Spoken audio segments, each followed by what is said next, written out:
그렇습니다. 우리는 하나님의 사람입니다. 하나님의 사람이 세상 것 가지고 좌절하지 않게 도와주시옵소서. 세상 것 가지고 낙심하지 않게 도와주시옵소서.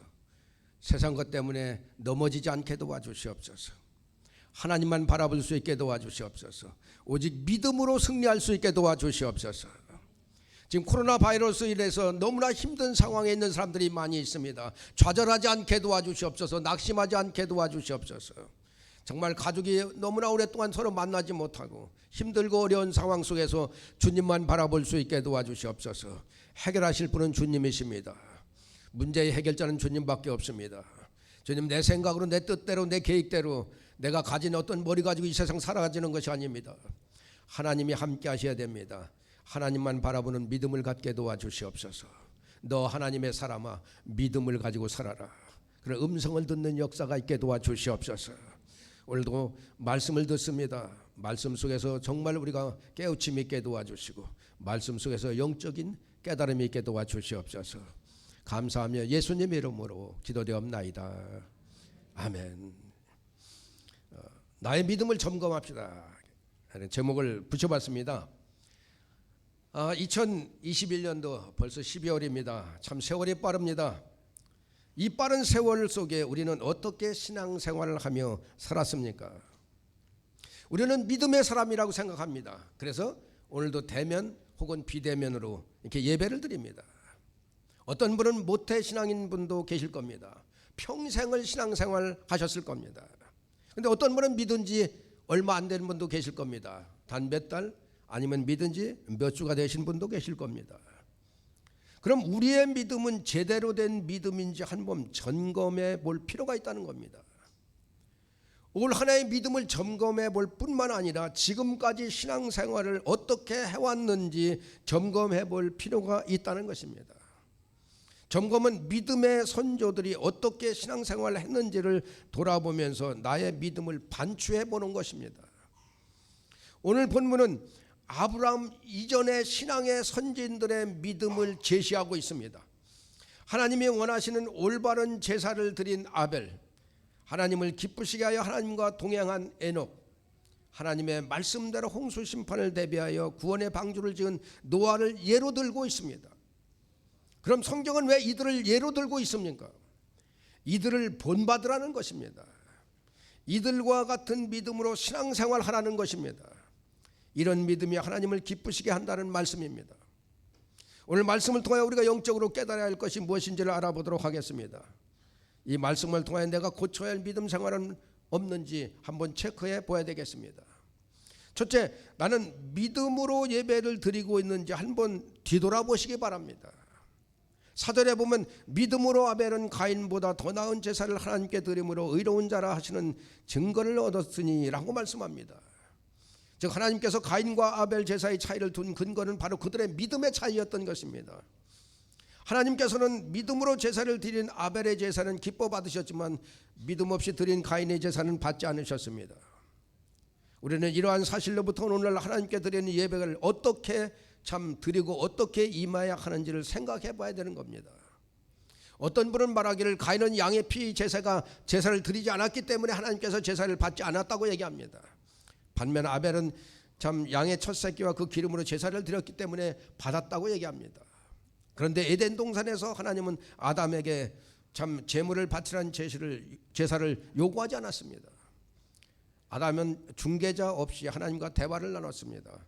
그러나 아담의 아들인 아벨과 가인에게는 믿음으로 드린 제사를 요구했습니다. 가인이 인정받지 못한 것은 그가 드린 제사가 믿음으로 드린 제사가 아니었기 때문이라는 것입니다. 아벨은 양치는 자로서 양의 첫 새끼와 기름으로서 그 제사와 제물을 삼았습니다. 가인은 농사짓는 자로서 땅의 소산으로 제물을 삼아 여호와께 드렸습니다. 여기에서 아벨이 제물로 하나님께 드린 양과 그 기름이나 가인이 제물로 하나님께 드린 땅의 소산은 각각 그들이 종사했던 일의 열매를 드린 것으로서 문제될 것이 없습니다. 그러나 하나님은 아벨의 제사는 연납하시고 가인의 제사는 연납하지 않으셨습니다. 그 이유가 뭡니까? 그것은 제물의 종류가 아니라 제사를 드린 태도가 문제가 있다는 것입니다. 가인이 제사를 드린 태도에 문제가 있었다는 것은 하나님께서 가인의 제사를 거부하고 난 후에 심히 분하여 안색이 변화했다 이렇게 말하는 것입니다. 그는 경쟁하는 마음으로 제사를 드린 것입니다. 이러한 가인의 태도에 대해서 하나님은 이렇게 말씀하고 계십니다. 여호와께서 가인에게 이르시되 네가 분하여 함은 어찌 됨이냐, 안색에 변함은 어찌 됨이냐, 내가 선을 행하면 어찌 낯을 들지 못하겠느냐, 선을 행하지 아니하면 죄가 문에 엎드려져 있느니라, 죄가 너를 원하나 너는 죄를 다스릴지니라. 이 말씀을 보면 가인이 자신의 죄를 다스리지 못하였음을 제시하고 있습니다. 그러므로 가인은 믿음으로 제사를 드리지 못하였고 아벨은 믿음으로 제사를 드린 것으로 해석하고 있습니다. 사랑하는 성도 여러분, 여러분은 지금 그냥 습관적으로 주일이기 때문에 그냥 교회에 와서 앉아 있습니까? 단순히 절차에 매여서 예배를 드리고 있지는 않습니까? 혹시 교회에 오지 않으면 목사나 전도사 아니면 참 다른 교인이 왜 교회 안 왔냐고 전화를 하니까 마지못해 와서 예배에 앉아 있지는 않습니까? 혹시 예배보다는 누구를 만나러 오지는 않았습니까? 요한복음 4장 23절에 24절에 보면은 아버지께 참되게 예배하는 자들은 영과 진리로 예배할 때가 오나니 곧 이때라. 아버지께서는 자기에게 이렇게 예배하는 자들을 찾으시느니라. 하나님은 영이시니 예배하는 자가 영과 진리로 예배할지니라 라고 말씀합니다. 여기서 영은 우리의 중심자를 얘기합니다. 우리의 마음을 얘기합니다. 예배드리는 장소가 나의 중심이라는 것을 나타내는 것입니다. 참된 예배의 장소는 우리의 마음의 중심입니다. 몸만 지금 여기 나와 있는 것은 참된 예배가 되지 못합니다. 진심으로 하나님께 예배드리고 나의 죄를 용서해 주신 것에 대해서 감격하는 마음이 없으면 그 예배는 참된 예배가 아닙니다. 지금 내 마음에 감사가 있습니까? 내 마음에 뜨거움이 있습니까? 감격의 눈물이 있습니까? 이런 마음으로 드리는 예배가 믿음의 예배인 것입니다. 혹시 예배를 드리면서 나는 이러이러한 이유로 다른 사람과 다르다고 생각한다면, 혹은 나는 직분을 가지고 있기 때문에 다른 사람보다 더 거룩하고 나는 봉사를 많이 했기에 더 믿음이 있다고 생각하고 예배를 드린다면 믿음의 예배가 아닙니다. 우리는 하나님께 예배를 드릴 때 우리의 중심을 내놓아야 됩니다. 나의 죄성을 미워하고 오직 하나님께서 나를 불쌍히 여기심을 바라는 마음으로 나와서 예배를 드려야 합니다. 그러할 때 하나님이 기뻐 받으시는 예배가 되는 것입니다. 하나님은 영이시라고 그랬습니다. 영이시기에 우리의 중심의 태도를 정확하게 알고 계십니다. 우리는 다른 사람의 속사정을 잘 모릅니다. 그 이유는 우리는 영이 아니기 때문입니다. 우리는 장소의 제한을 받습니다. 동시에 여러 사람들과 대화를 나눌 수가 없습니다. 그러나 하나님은 그런 장소의 제약을 받지 아니하십니다. 하나님은 모든 사람의 중심을 모두 보고 계십니다. 그러므로 참으로 회개하는 마음으로 나오는 사람들이 예배를 받으십니다. 우리의 중심을 보시는 하나님께 아벨과 같이 하나님이 받으시는 예배 드리기를 예수님의 이름으로 축원합니다. 진심으로 예배를 드리시기 바랍니다. 둘째, 나는 평소에 하나님과 동행하는 삶을 살고 있는지입니다. 5절에 보면 믿음으로 에녹은 죽음을 보지 않고 옮겨졌으니 하나님이 그를 옮기심으로 다시 보이지 아니하였느니라. 그는 옮겨지기 전에 하나님을 기쁘시게 하는 자라는 증거를 받았느니라 라고 하였습니다. 여기서 우리가 깊이 생각할 것은 에녹이 하늘로 옮기우기 전에 이미 참 하나님을 기쁘시게 하는 자라는 증거를 받았다는 사실입니다. 창세기 5장에 보면 에녹은 가정을 가지고 자녀들을 낳는 복잡한 세상 현실 속에서도 하나님과 300년이나 동행하며 생활했습니다. 이런 걸 하나님과 동행하는 삶을 살다가 하나님이 그를 데려가심으로 죽음을 보지 않고 옮겼습니다. 어디서 어디로 옮겼다는 것입니까? 그것은 세상에서 천국으로, 즉 하나님이 계신 곳으로 옮겼다는 것입니다. 그렇다면 대체 에녹은 어떻게 하나님을 기쁘시게 하는 자라는 증거를 받았다는 것입니까? 에녹의 기록은 창세기 5장 24절에 보면은 에녹이 하나님과 동행하더니 하나님이 그를 데려가심으로 세상에 있지 아니하더라 하였더라 라고 하였습니다. 에녹은 죽지 않고 하나님의 인도로 이 세상을 떠난 사람입니다. 이것은 대단한 큰 축복입니다. 비록 그의 생애에 대해서는 짧은 기록뿐이지만은 그는 불병거를 타고 하늘로 올라간 엘리야가 누렸던 놀라운 복을 그대로 누린 자였습니다. 그렇다면 왜 수많은 사람 중에서 하나님께서 유독 에녹을 선택해서 그 큰 복을 주셨을까? 그것은 바로 에녹이 하나님과 동행했기 때문입니다. 이것이 과연 무슨 뜻입니까? 먼저 에녹의 삶의 모습을 보면 에녹은 당시의 부패와 타락에도 불구하고 의연하게 하나님 앞에서 하나님과 교제하며 성결의 삶을 살았던 것입니다. 이것이 바로 하나님을 기쁘시게 하는 에녹의 믿음이었던 것입니다. 세상이 재물과 명예와 권력과 쾌락을 추구하며 하나님을 대적할 때 그 대적의 길이 옳지 않다고 믿고 성결함과 정결함을 지키는 믿음이 그에게 있었던 것입니다. 하나님께서 가라 하실 때 가고 가라 하시는 곳으로 가고 행하라 하는 것을 행하며 보아라 하는 것을 보았기 때문에 에녹은 하나님을 기쁘시게 한 것입니다. 바로 이것이 하나님과 동행한 것입니다.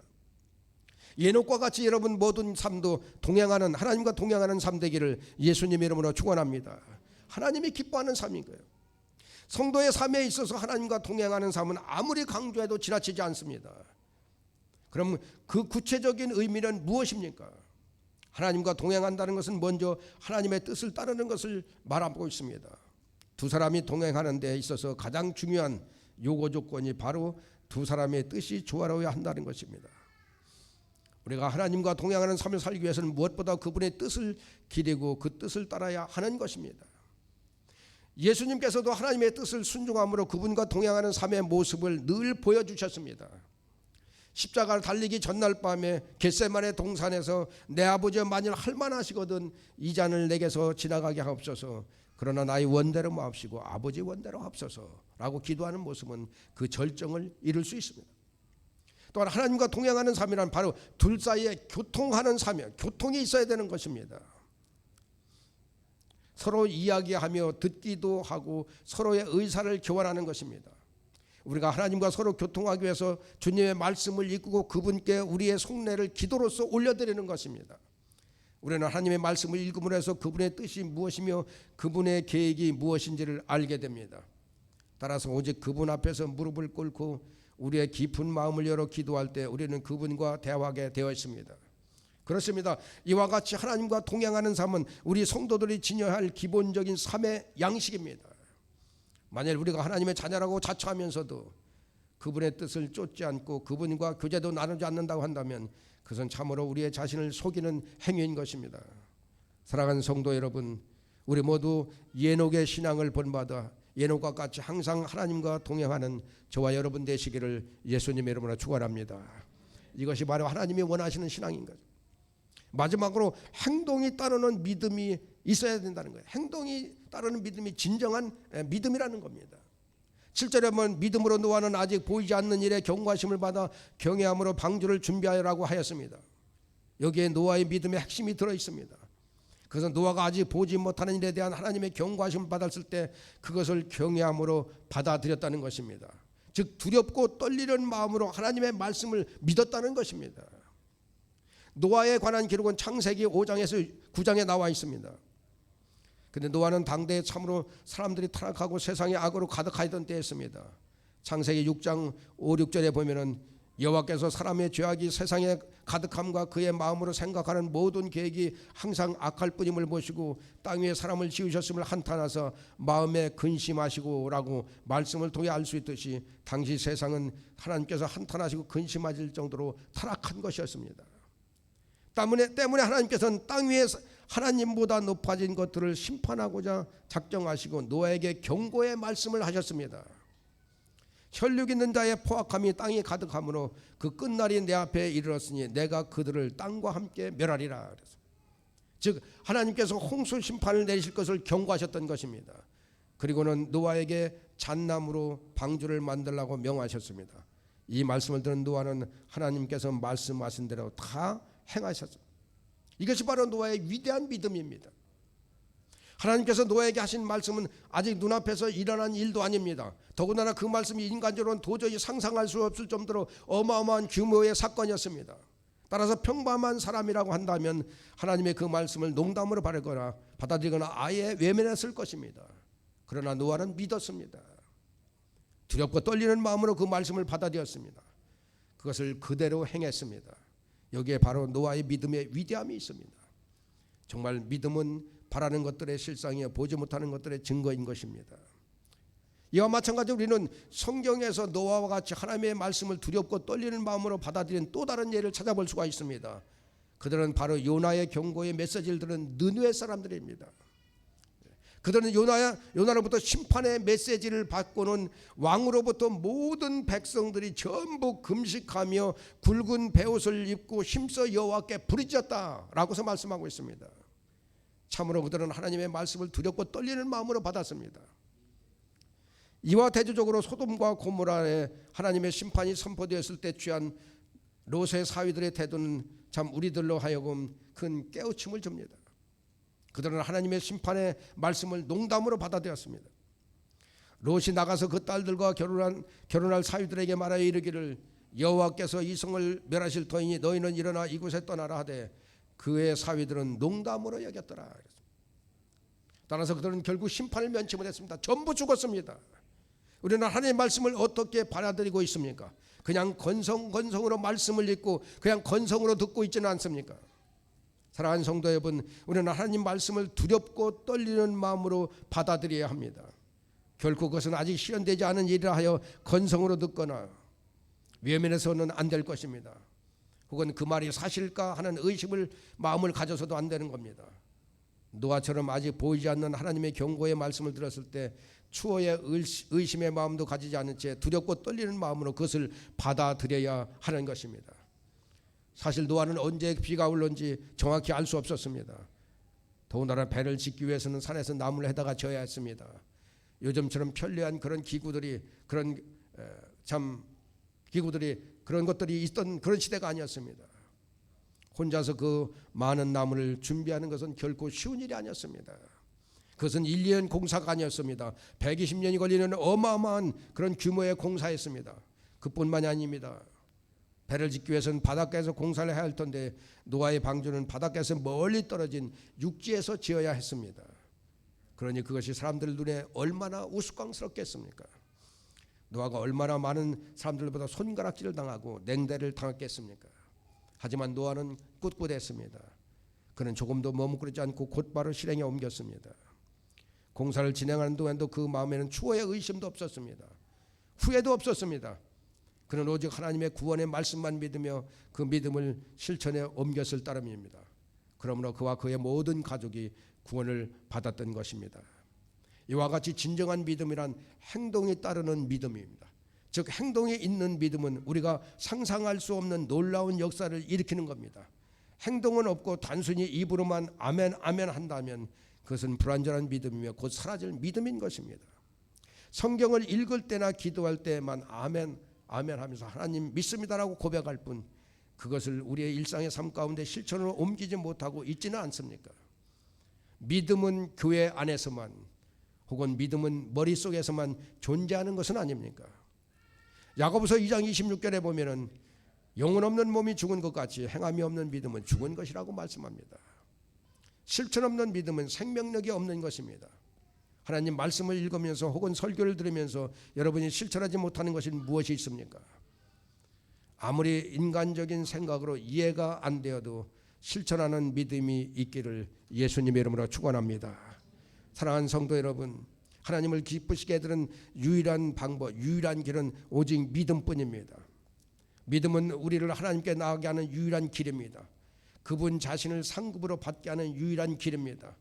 특히 이 믿음이 요구하는 세 가지 덕목이 있습니다. 그것은 아벨과 같이 하나님께 올바른 예배를 드리는 겁니다. 예녹과 같이 하나님과 동행하는 삶인 것입니다. 노아와 같이 하나님 말씀을 행동으로 실천하는 것입니다. 간단히 말하면 믿음이라는 것은 예배가 있고 동행이 있고 실천이 있다는 것입니다. 이 세 가지의 삶의 양태를 요구하는 것입니다. 여러분은 어떻게 이 믿음을 지키고 있습니까? 예배를 어떻게 드리고 있습니까? 여러분 하나님과 평소의 삶을 어떻게 동행하는 삶입니까? 아니면 또한 여러분은 하나님 말씀을 어떻게 실천하고 있습니까? 그러므로 우리가 믿음이 있다는 것은 우리에게 이 세 가지 삶의 모습이 있다는 것을 의미합니다. 이것은 믿음이 있는 자의 기본적인 생활 태도이며 하늘나라에 갈 때까지 견고히 세워야 할 자세입니다. 이를 위해서 우리는 끊임없이 우리의 자아를 죽이고 참 교만을 꺾고 게으름에서 벗어나기 위해 노력을 해야 됩니다. 그럴 때 우리는 진정 하나님께서 찾으시는 사람이 될 것입니다. 또한 하나님의 크신 손길과 역사를 경험하게 될 것입니다. 하나님이 받으시는 예배의 삶, 주님과 동행하는 삶, 그리고 말씀 실천의 삶을 삶으로 참 하나님께는 영광이요 우리에게는 놀라운 축복의 그런 신앙생활 하기를 예수님의 이름으로 축원합니다. 우리가 사는 동안 우리의 삶에 고난이 있고 어려움이 있고 힘듦이 있다 할지라도, 기쁨이 있고 축복이 있다 할지라도, 어떠한 삶의 조건 속에서라도 우리는 하나님을 경배하게 되어 있습니다. 하나님을 경배하는 그 삶을 하나님은 원하십니다. 하나님은 그러한 삶을 기뻐하십니다. 하나님은 그러한 사람을 참 에녹과 같이, 그러한 삶을 참 노아와 같이, 그러한 삶을 또한 순종하는 삶과 같이 하나님이 기뻐하시고 받으시고 축복하는 것입니다. 여러분의 삶은 어떻습니까? 여러분의 믿음은 어떻습니까? 여러분 평소에도 경배하는 삶입니까? 아니면 불평하는 삶입니까? 하나님을 예배하는 삶입니까? 아니면 예배를 그냥 무시하는 삶입니까? 여러분 모든 삶이 하나님께 경배하는 삶이 되기를 주님의 이름으로 축원합니다. 그러한 모든 삶을 하나님이 받으시고 하나님이 기뻐하십니다. 그리고서 여러분에게 믿음의 선조들에게 내렸던 그 축복을 여러분에게도 내리시는 것입니다. 그러므로 우리는 항상 경배의 삶을 살아야 됩니다. 우리의 삶 속에서 경배가 나타나야 됩니다. 우리의 삶 속에서 하나님을 찬양이, 하나님께 예배가, 하나님께 영광이 나타나야 됩니다. 그러한 삶을 사는 모든 우리 성도님들에게 놀라운 축복이 있기를 바랍니다.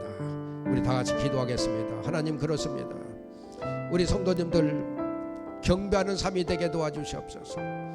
하나님이 기뻐받는 삶이 될 수 있게 도와주시옵소서. 하나님, 우리의 믿음의 선조들에 대해서 우리는 나와 있습니다. 하나님, 아벨의 예배를 하나님은 얘기하고 계십니다.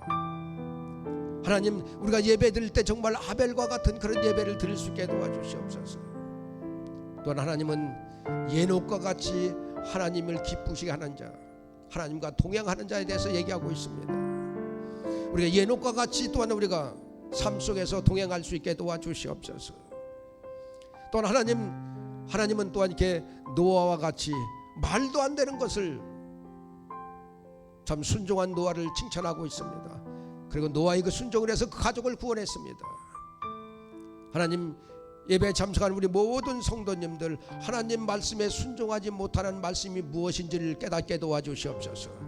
하나님께서 주신 그 말씀을 읽을 때, 전 말씀을 들을 때 내가 실천하지 못하는 것이 무엇인지 있게 도와주시옵소서.